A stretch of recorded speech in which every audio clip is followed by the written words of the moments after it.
Greetings and salutations, fellow bunt cakes. It is I, Eric J. Chucky, joined as always by the boy.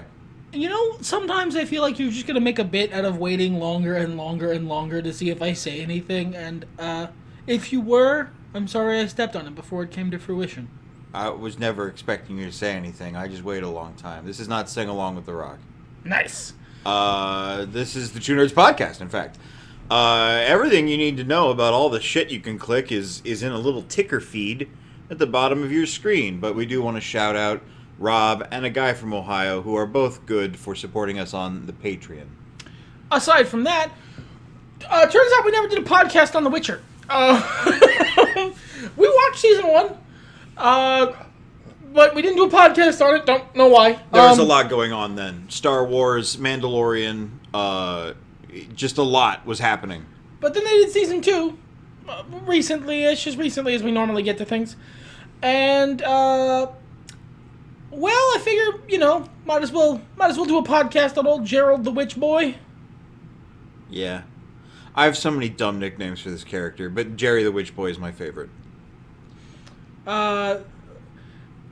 So, I don't know how to start. Neither of us give a shit about the books, just to be clear. I wouldn't go so far as to say I don't give a shit. I'm curious. I just... Like, every time I try to find a Witcher book, it's like $3,000 for this modern paperback of The Witcher. Yeah, because it was like a very limited print Polish novel or something. But, like, I can't... It's far too expensive for me to get into. And we've both played a bit of the video game, the specifically third one. Witcher 3. I played a little Witcher 2. I could never get into this setting. I don't care about the books. I'm gonna be honest. And I never really liked the video game. It wasn't anything against the character. Memes aside, and he has a very memeable name, Geralt of Rivia is a good character even in the games. He was interesting. I didn't like that most of my choices were to be a fucking asshole. Yeah, but then like the rare choice of not be an asshole today because, I don't know, he's feeling it. I like it when those come up. Yeah, I guess. I mean, it's not Red Dead Redemption 2, so, like, and watching the series has made me more curious to go back and give the game one more shot. But it just never... Everybody loves how the Witcher drinks his potions before he has to do a fight. And for me, that's like a lot of weird menu micromanagement before I'm allowed to kill a monster, and I don't care for that so much. Yeah, that's the thing. I like the character just fine. I didn't play enough Witcher to get really any idea about any of the other characters except for Geralt. But I like him in the game, that is. But I hate the gameplay. I actively hate the gameplay of The Witcher. It is, I'll try spinning, that's a cool trick. Oh god, I forgot about his constant spinning. Plus, fucking Inventory Management Simulator 2018 or whatever year it came out. I hate it. I genuinely dislike it. But that means we were both unspoiled and, like, neutral coming into watching the series. We came at it from a perspective of someone who's just interested in watching a good TV show. Doesn't have like a whole fucking lifelong love affair with the books that if you change the line in Act 3 of fucking, I don't even know what the Blaviken Nightmare or whatever, well, I'm gonna riot and make a petition. And we're not people who have that for the games either. We just both wanted a good TV show. So we're not like, I'm sorry, I think you have to have this storyline unfold over 10 hours of gameplay, not an episode. Thank you very much.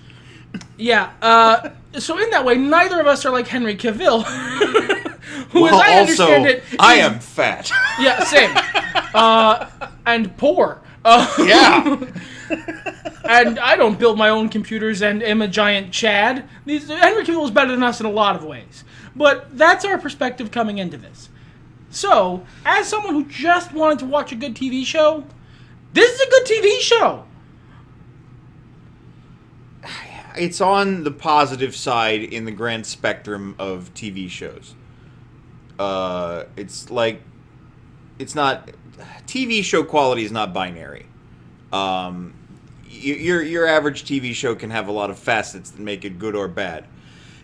I watched season 2 of this voluntarily. So it was at least good enough in that regard for me to, have that level of investment. Whereas I actually really like this show. Like, I don't love it. I could tell because we didn't do an episode on the first season. And also because looking back, I don't recall. I don't have the same like steel trap memory I do for all the properties I really love for the first season or even the second season. But it's very entertaining. It's fun. I like the characters, and that's a lot of what drives me into a thing. So in that sense, I mean, first of all, and briefly, let us give our spoiler-free review of Witcher the series. Watch it if you really like somewhat gritty fantasy, or if you really like Henry Cavill. Yeah, I mean, it's not bad, but it's not... This isn't... If this was a Steam review, I would hesitate whether or not I was like, yeah, go ahead and play this game, or maybe don't. Wait for it to be on sale. It's pretty simple. If any of the material you've seen, even if just this thumbnail, if somehow this is your first exposure to The Witcher, one, fucking how. Two, Maybe they just really love Journey of Wrestling, and they're like, I've heard about this Witcher shit. If that thumbnail looks intriguing to you, you'll probably like the show. To be perfectly honest. I will say that its saving grace is also the worst factor in it. I have never known enough what was going on to be upset at what was going on. They do. The Witcher is a series unafraid of the fantasy novel.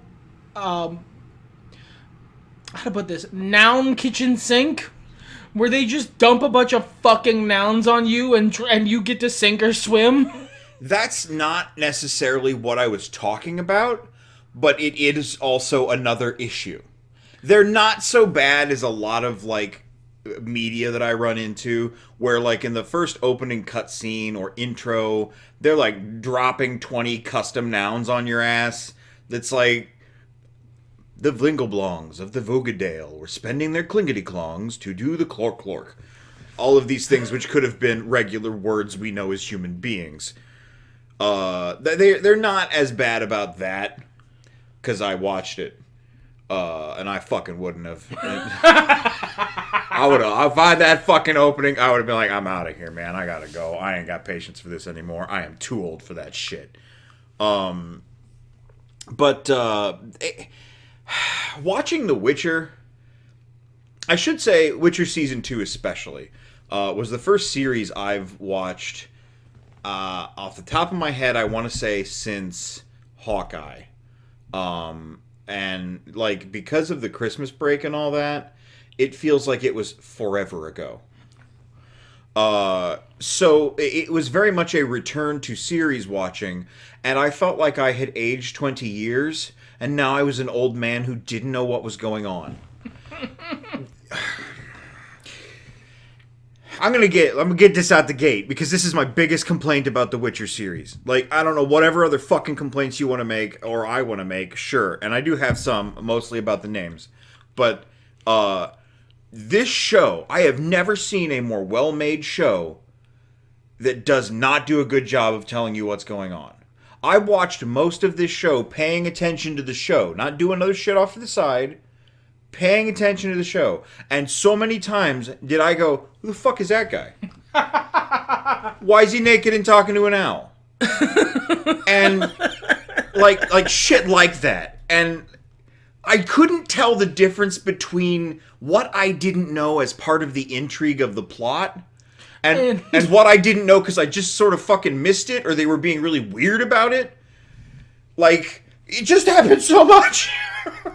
So much is The Witcher. It is a lot of shit that's happening in it. The biggest thing I remember about season 1, the biggest thing I remember about season 1 was Yennefer, but that can wait a moment for, that part of the conversation. The biggest thing I remember about season 1 is in the last episode going, oh, I understand what's been happening for the last 6 episodes now. And I don't know that that's a good way to tell a story. Like, I don't know that that's how we need to build to that quote-unquote reveal. You know what I mean? So, like, I remember the big gimmick in the season 1 was that Geralt and Ciri and Yennefer all existed in their own timelines. Roughly, yeah. Yeah, their shit had nothing to do with the other scenes going on with the other characters. The shit that Geralt was up to had nothing to do with what Yennefer was up to unless she was in that scene. It was all happening for them in their own little... It was like they took a Yennefer series, a Geralt series, and a Ciri series, and then chopped them up Pulp Fiction style and just sort of gave them to you in whatever order. And I don't think that was a good idea.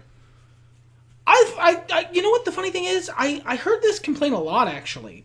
This was something that a lot of people said they had a problem with following what was going on and when everything was set. I don't recall having this issue. Well, the thing is, I don't know that it's even an issue. It's just... It feels like chicanery. It feels like a magic trick, but, like, for no reason. Why did you feel the need? Well, because they have to tell all these characters' stories, and otherwise it's going to be like 2 solid episodes of just Geralt, then 3 episodes of Yennefer, and then like the Ciri miniseries at the end. Right, and I don't mind them chopping it up and telling it out of order. I just don't understand why they felt the need to obfuscate the fact that it was being told out of order. I guess the only way to not obfuscate that fact would be to like put on Avengers-style fucking Irkutsk timestamps on I don't know that it needs to be quite that large, but like, even... I feel like there could have been steps taken to... I remember when watching it, it felt like more of a tease of when are these characters going to run into each other? Clearly, they're all doing things at the same time. Nope, this was years apart. Oh, okay. Years and years. I don't... Decades in some cases. I genuinely just didn't have a problem with it. I was able to tell roughly... I guess this is probably because I was pop culturally aware of who Geralt is, and that he's very old, and that the wizard lady clearly was old because, like, they just made that clear to me. I don't know how to explain it because I don't remember exactly what they did anymore. But I never had a problem understanding that Yennefer's shit was set pretty far in the past, and Geralt's shit was like trying to catch up to Ciri timeline-wise, and then Ciri's shit was the most recent shit. I never had this issue. I'm not saying it's invalid, because a lot of people apparently did, and to be clear, I don't know why I didn't. Well, and it might just be that nugget of, you know, we're watching Wolverine and Gandalf run up to Jubilee or whatever. Like, that pop culture knowledge. Because I don't fucking know. I mean, dimly, maybe. But, like, not enough that it twigged. Sure. And I didn't... The way it was presented, I had no reason for it to twig. Yeah, crucially, I cannot explain to you why this was clear to me. Sure.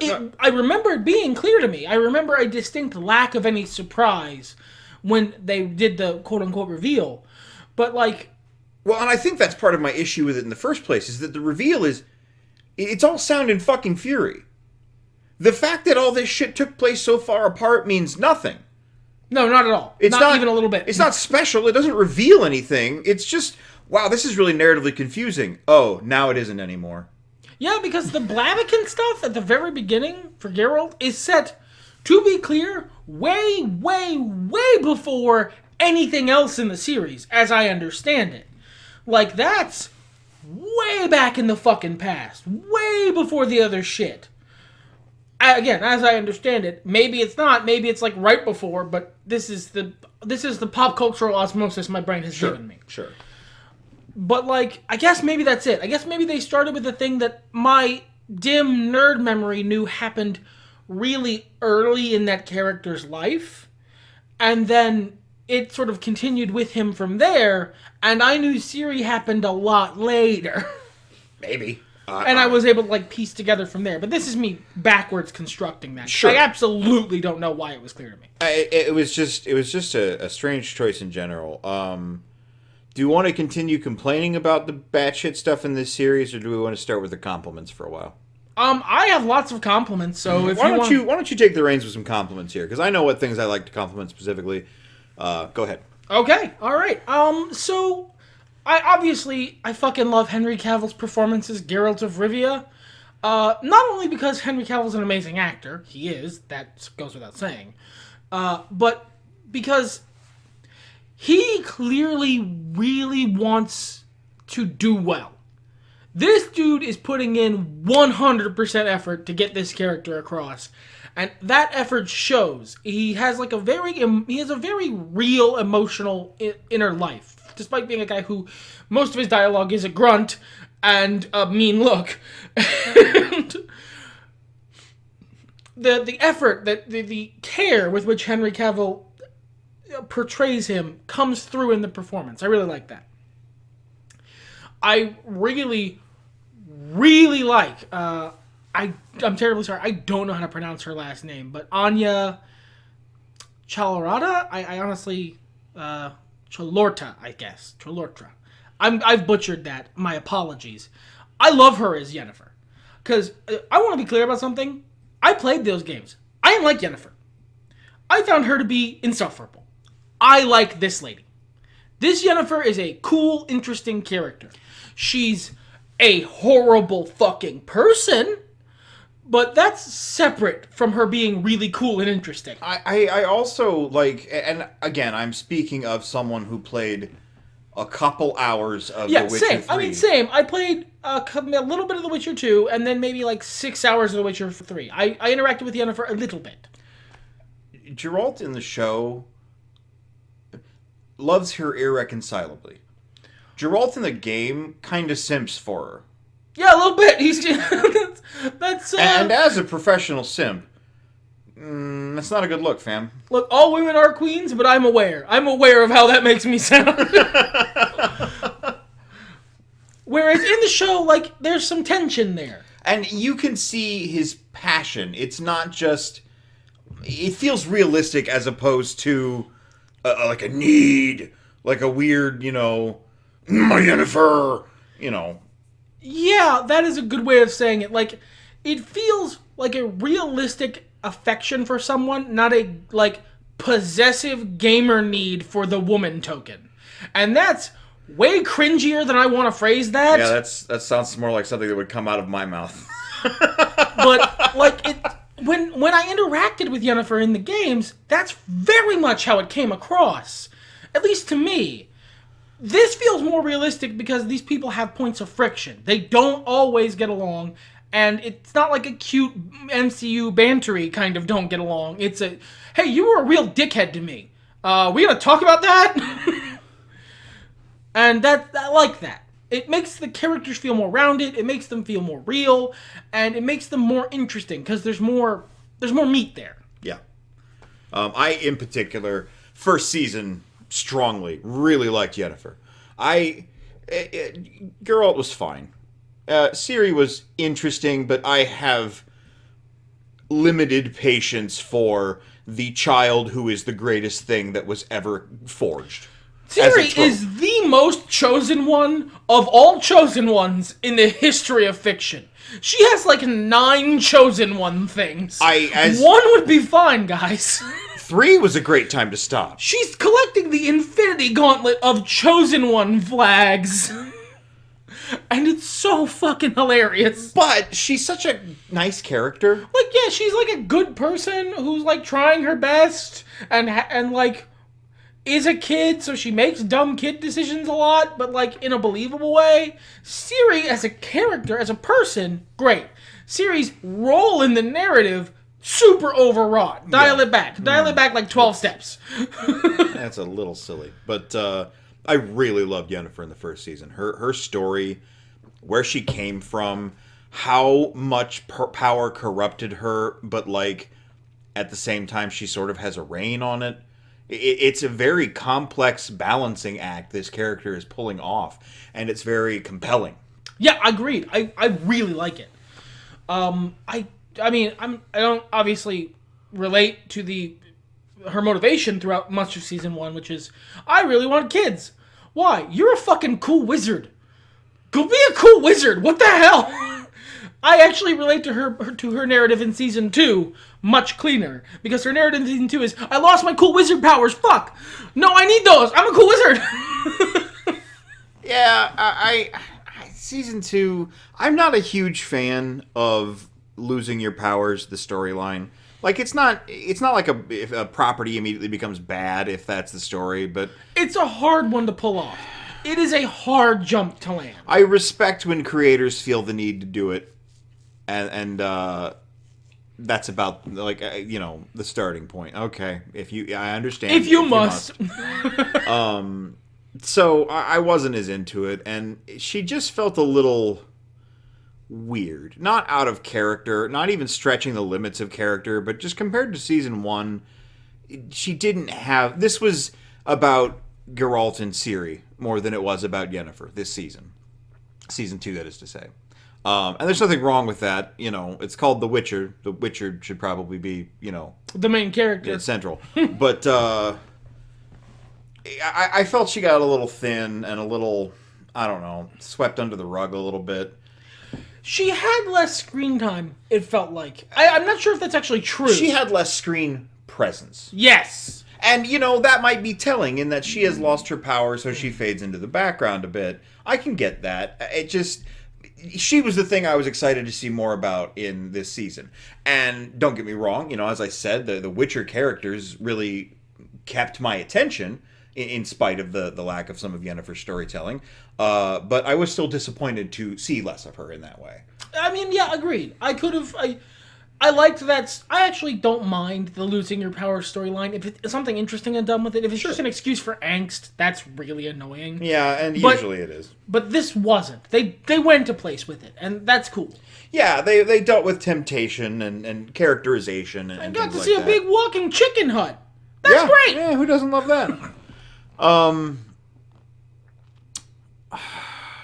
What else was there to say that I wanted to say? That was mostly it. Most of the secondary actors are, they're absolutely not doing a bad job. I really liked Vesemir. Fucking Joey Beatty is a king. He's a king. Jaskier is amazing. I love that character. I fucking hate Jaskier. That is absolutely the right way of taking that character. Hating him is exactly as valid as loving him. He seems like a fucking older Gen Z, young millennial fucking viewpoint character dropped into the series so that they can get gifts. And I know he's not, but Jesus, like, he fucking turns into the camera like this is the fucking Office at me. Shut the fuck up. He acts so fucking wounded and victimized and creates half his own problems because of his fragile fucking ego. Yeah, he's a giant mess. I hate his songs. They're terrible songs, you guys. They're earworms. Don't get me wrong. Toss a Coin to Your Witcher is a earworm the likes of which I don't know how to deal. I don't know how to deal with it. It gets into my head and I can't get it loose. And crucially, it is a fucking terrible song. It is a terrible song. It has a good chorus and incomprehensible fucking verses. Burn Witcher Burn is actually a better song, but it's not as catchy. Yeah. Butcher, yeah, excuse me. See how it's not as catchy? I didn't remember it. I remember the fucking chorus to Toss a Coin to Your Witcher. I watched season 2 several years away from watching season 1, and they never sing that song, and yet there it was in my head. Powerful is the earworm. I like a lot of the one-off episodes, the ones that are like Monster of the Week-ish. Those feel very cool. Yeah. And I like them. And I don't really have much experience with The Witcher as a franchise, but they feel very witchery. They feel like I have a monster to go murder, I go and murder the monster, we move on. That's my job. This is Tuesday for me. I'm clocking in, I murder the harpy, I clock out. I like those. Yeah, I like those too. I like the plot as well. I'm curious as to what's going on. I wish I liked the plot, the overall plot, the coming of the wild hunt and the having of the elder blood and the blue flowers, and I wish I liked that more because I fucking don't. I mean, it's fine. Like, it's not like I'm not compelled by it, but I'm curious to see what's going on and how Just it's going to feels like play an out. unfortunate thing that these three people I kind of like have to deal with. Yes. Like, man, this is really inconvenient. I'm sorry you guys have to deal with this. Like real life, when the focus is how much you love your daily job, but also your dad is slowly dying from cancer and your mother is growing distant because of it, and that's the thing you have to deal with. Here, the dad and the cancer are the wild hunt, and as I understand it, much of what's happening with Ciri is all the same thing. She's got magic powers, and there's elves, super fairy elves, are after her because of it. And also Baba Yaga is one of them. Okay, sure. So, yeah, we made criticisms about season... Well, I made criticisms about season 1 storytelling. Season 2 was more my initial complaint, that I don't know who these people are or what's going on. I get the wizard storyline. I get the wizard storyline, but there's like 3 wizards who look exactly the same. Old, bald, white man? With beard, yeah. And sometimes they have hands and sometimes they don't. And I don't know... You don't know which one is which and why sometimes they have hands? Fucking shell game. And I just feel like fucking replaceable bald old fucks. Yeah. You're all the same guy. Please stop. For all I know, literally, they all are the same guy. I think there's only 2, actually. And I'm pretty sure I have a general idea of the difference between the 2, but if someone in the comments says, actually, there's only one, it's always Stregobor, there's no other guy, then I will be equally as confused, but at least understand, what the fuck is going on. Except that I don't. Why is the owl a woman? Why is the owl? Am I supposed to know her? I know her as Owl Lady. I know her as a character from the Owl House showed up today. I'm gonna kill that Witcher if it's the last thing I do.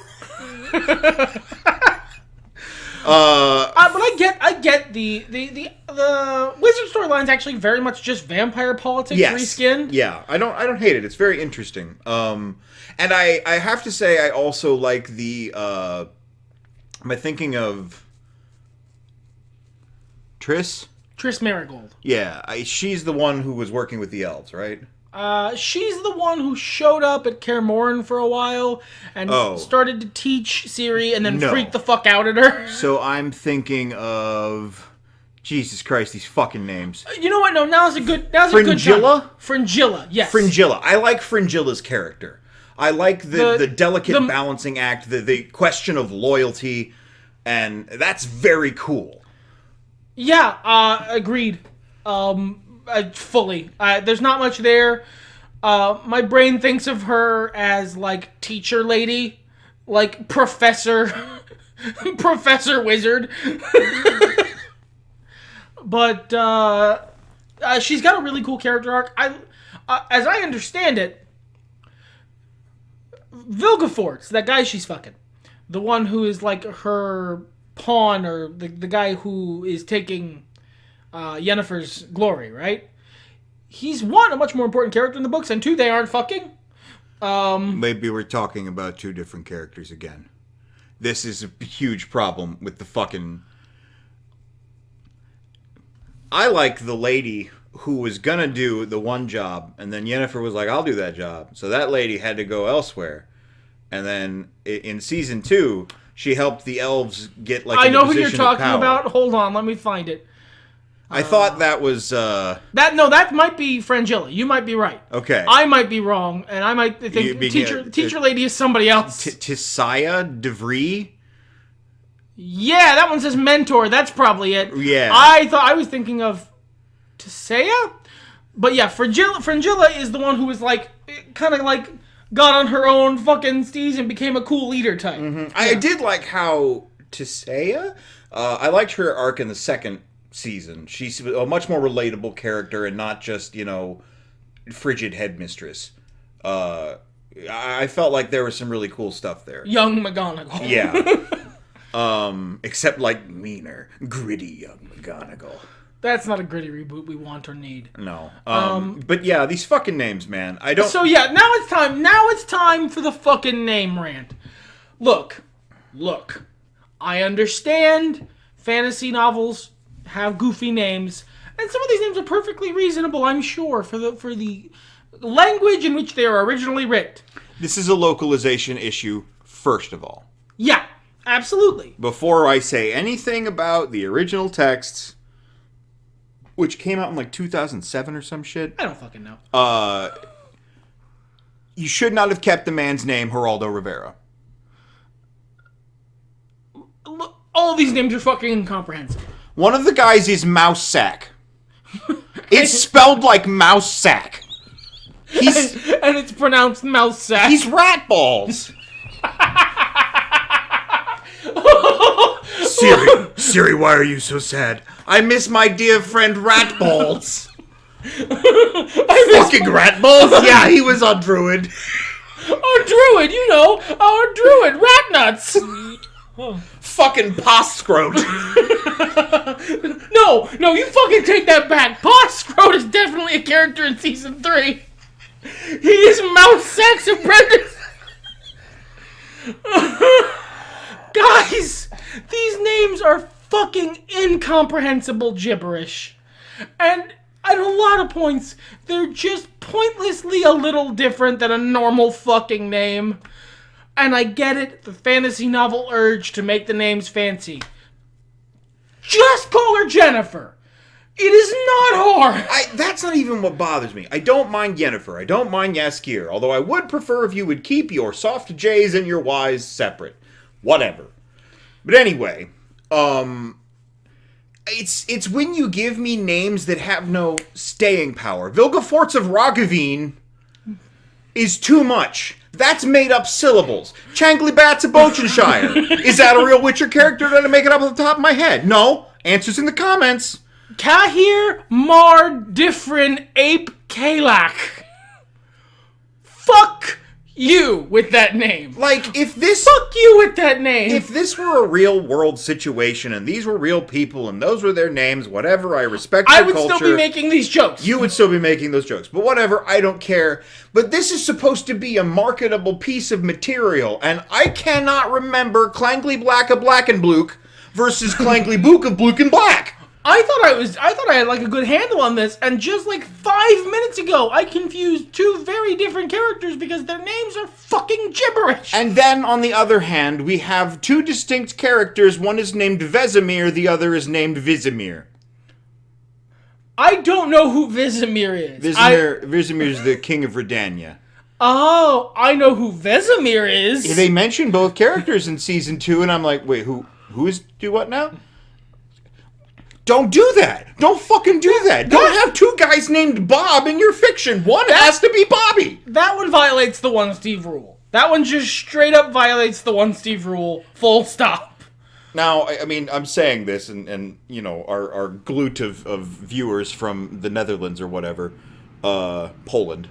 Yeah, look, I'm sure we sound insane. They're like, Vesemir and Vizimir, those are clearly two completely different names. For the people the people who read this in the original, you know, language, or people from that area, sure, I'm sure Geralt, Ciri, Kahir, Yennefer, Yaskir, Tisaya, Fringilla, Triss is normal, that's fair.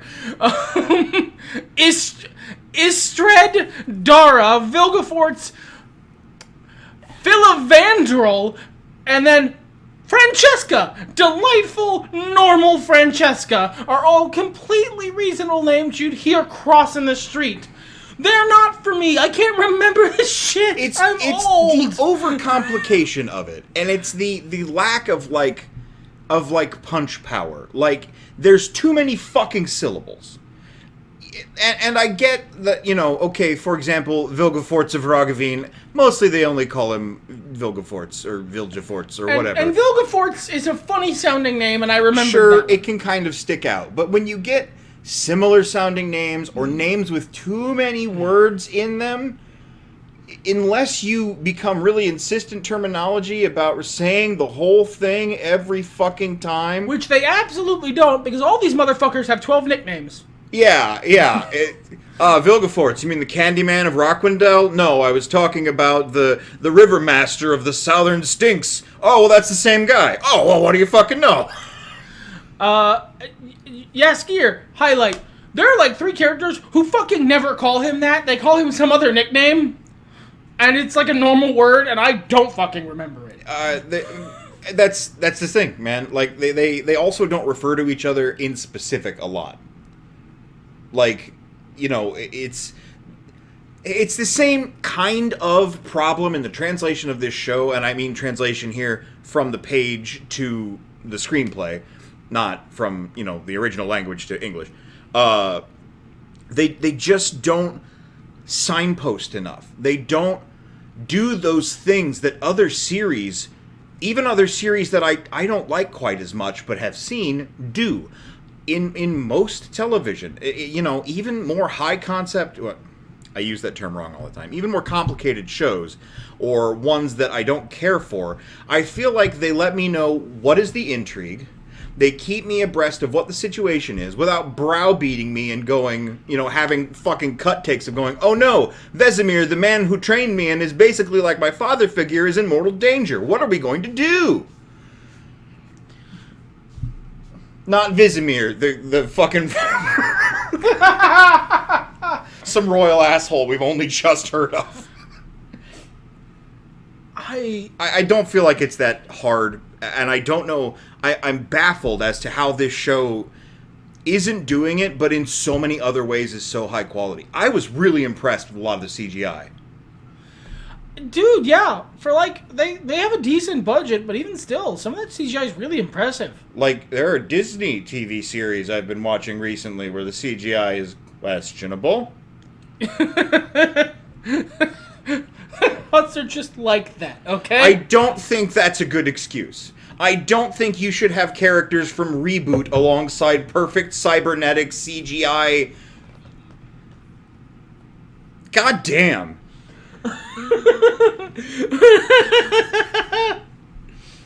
Oh. Everything's better when nerds talk about it.